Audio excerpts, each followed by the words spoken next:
Les interviews qui se poursuivent avec une chance de recevoir Laurent Foirest. Merci de nous accorder un petit moment. Avec plaisir.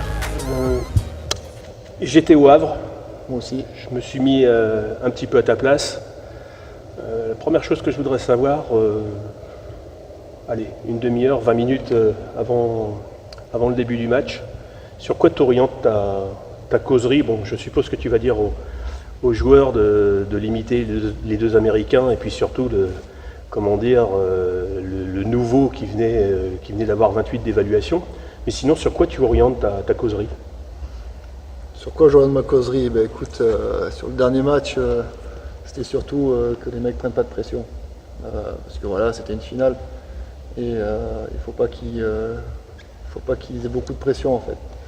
Le seul truc, c'est qu'ils jouent leur jeu, qu'ils s'amusent, qu'ils prennent plaisir sur le terrain. Après, le reste vient tout seul. Le problème, c'est comme je leur ai dit, c'est de faire le match avant le match. Se faire le match dans la tête, c'est la meilleure façon pour rater un match. Et apparemment, ils n'ont pas dû trop le faire parce que le match a été plein. Ouais, et puis, on a vu des joueurs, même les Français qui relevaient leur niveau. Tu penses vraiment que ça vient en fait de la pression, de la pression quand même du match? Non, il y a des joueurs qui aiment ça, qui aiment la pression. Tu parles des Français, mais un mec comme Bernard King qui se nourrit de ça. Il aime ces matchs en jeu, il aime ces matchs où tout le monde est derrière lui ou contre lui. Ça lui donne de l'énergie pas possible.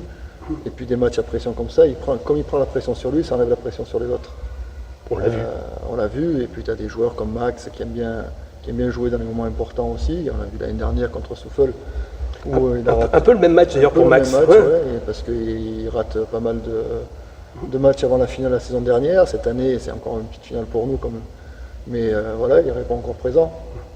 Donc les joueurs français, que ce soit Paul Loup qui a fait un bon match, qui est monté en puissance au fur et à mesure de la saison, qui a été un des plus réguliers. Voilà, après les mecs, quand c'est une finale, il ne faut pas trop se poser de questions. Qu'est-ce qui a manqué à l'UJAP cette saison?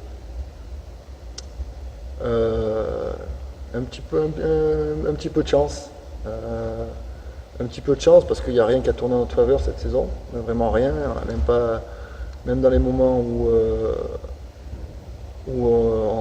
au niveau du classement, on était collé avec d'autres équipes. Les petites équipes, elles battaient les grosses équipes.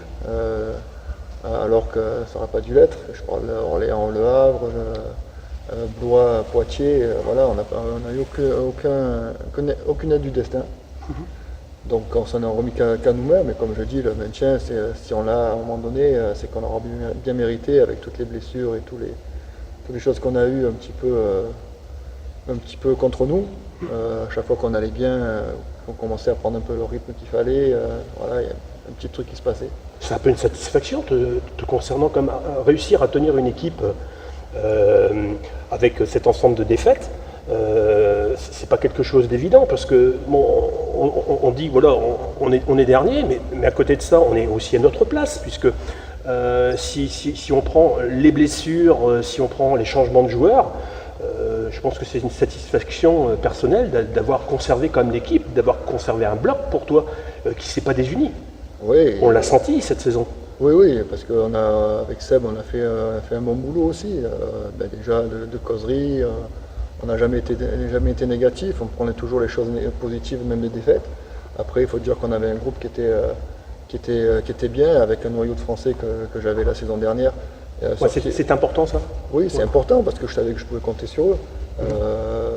Donc voilà, ils ont jamais lâché parce que j'ai pas beaucoup changé mon discours, même quand on gagnait la saison dernière. Tu as toujours été confiant? J'ai toujours été confiant parce que je savais qu'il manquait un petit truc. Il manquait ce petit truc qu'on n'arrivait pas à trouver depuis le début de saison et que même avec les changements, on a eu toujours ces 2-3 petites minutes dans un match qui nous font mal, tout le temps. Et même avec l'arrivée de Caméon, l'arrivée de Bernard, ça a un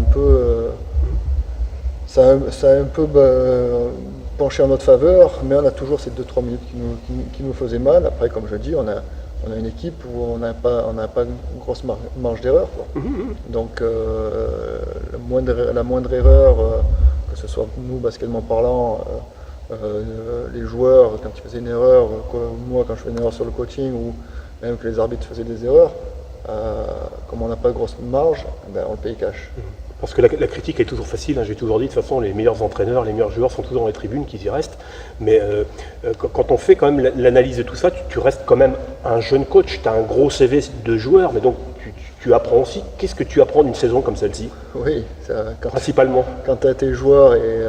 Tu n'as jamais connu trop les défaites en plus? Oui, je pense que j'ai eu plus de défaites cette année qu'en 3 ans en tant que joueur. Donc, non, mais voilà, ça n'a rien à voir quand tu es coach et quand tu es joueur, ça n'a rien à voir. Tu peux être un bon joueur, mais pas être un bon coach, et puis le contraire. Donc voilà, c'est vrai que je me sers beaucoup de ce que j'ai vécu en tant que joueur, parce que j'ai eu de grands coachs. Je sais ce qu'il faut pour avoir une bonne équipe, l'alchimie, tout ça. Après, le retranscrire, tout ça, c'est pas toujours évident. Retranscrire, faire comprendre certaines choses, c'est pas évident, parce que chacun vient parce qu'on n'a pas beaucoup d'étrangers, moins qu'en Jeep Elite, mais on a beaucoup d'étrangers, des cultures différentes. Donc, essayer de faire comprendre tout ça en même temps, c'est difficile. Après, oui, c'est un truc qui est sûr, c'est que les saisons comme ça, c'est très enrichissant. Et puis oui, comme je le disais tout à l'heure, c'est dans la difficulté qu'on apprend le plus. Sachant qu'en Pro B, toutes les équipes ont été remaniées. On pense à une équipe comme Évreux, énormément remaniée, ça ne pardonne pas, énormément de blessures. C'est le côté peut-être athlétique du sport. Oui, et surtout la Pro B, comme je dis. Nous, notre erreur, le staff, c'est qu'on a mal jugé la différence physique entre la N1 et la Pro B. On savait qu'il y en avait une, mais pas autant. Après, on a un championnat spécial. Hein. On a un championnat très spécial, que ça court, ça saute, ça joue dur. C'est pas toujours sifflé comme il faut. Donc c'est un championnat spécial, et les joueurs qui arrivent de notre championnat et qui n'ont pas l'habitude de jouer en France ou qui n'ont jamais joué en France, peuvent être très très très surpris. C'est ce qui s'est passé avec un garçon qui est très bon basketteur, comme James Ellisor, qui est un très bon basketteur pour moi. Mais voilà, il y a trop de pression. Non, pas la pression, mais dès que ça joue dur physique, il y a des mecs qui sont pas capables de jouer. Et il y a beaucoup même en pro, ça arrive souvent, des bons joueurs qui font des cartons dans notre ligue, et dans la nôtre, ils arrivent. Ils ont plus de mal. Ce qui peut être un peu rassurant pour un club comme nous, c'est qu'on voit quand même on voit un club même comme l'ADA Blois, qui n'était pas automatiquement un budget extraordinaire par rapport à d'autres clubs qui avaient mis vraiment beaucoup d'argent sur la table et qui ne terminent pas bien. Donc c'est un petit peu rassurant. On peut se dire qu'avec des moyens quand même moindres, on peut y arriver. Oui, on peut y arriver. Même si c'est plus de travail. On peut y arriver, on y est arrivé, certes dans la difficulté, mais ouais, après on peut pas, nous on n'a pas pu changer comme on voulait, quoi. Donc c'est vrai qu'on aurait pu faire des ajustements plus vite, mais voilà. Un super joueur de Pro B, c'est une question que tout le monde se pose. Un super joueur de Pro B avec un CV Pro B par rapport, sans donner un montant, c'est combien de fois notre meilleur joueur payé cette saison, grosso modo? 2 fois, tu peux dire 2 fois et demi. Ouais, on n'est plus quand même en train de rigoler, quoi. Ah non, c'est sûr que nous, voilà, avec un joueur top niveau Pro B, on se paye 2-3 joueurs, quoi. Ouais. C'est important quand même de le savoir. Alors, bon, la nouvelle saison se profile, tu vas aller prendre quand même un peu de vacances. Écoute, les vacances, elles se feront quand l'équipe sera faite. D'accord. Et Mais pour l'instant, je ne suis pas en vacances. Pour l'instant, tu n'es pas en vacances. Donc ça veut dire que la prochaine équipe, donc, il faudra qu'elle soit prête quoi, avant le mois de juillet, c'est ça, grosso modo? Ouais, tu sais, comme on dit, quand tu as un petit budget comme on a, on n'est pas les premiers choix. Et puis nous, on ne peut pas prendre les joueurs aujourd'hui parce qu'ils leur salaire c'est dans les fourchettes hautes. Donc on va attendre un petit peu que ça baisse un petit peu pour pouvoir commencer notre marché. D'accord. Bah écoute, je te souhaite en tous les cas de faire une bonne pêche, de préparer superbement cette nouvelle saison. J'espère que tu seras meilleur recruteur que pêcheur, parce que faire pire, ça me paraît quand même difficile, même si on fait quand même un maintien, mais pire, oui, au niveau de la poisse surtout. À coup de la poisse, ouais, ça va être difficile de faire pire, mais on ne sait jamais. Voilà. On ne sait jamais, on va jeter un peu de sel, après on verra. D'accord. Merci Laurent. Pas de souci.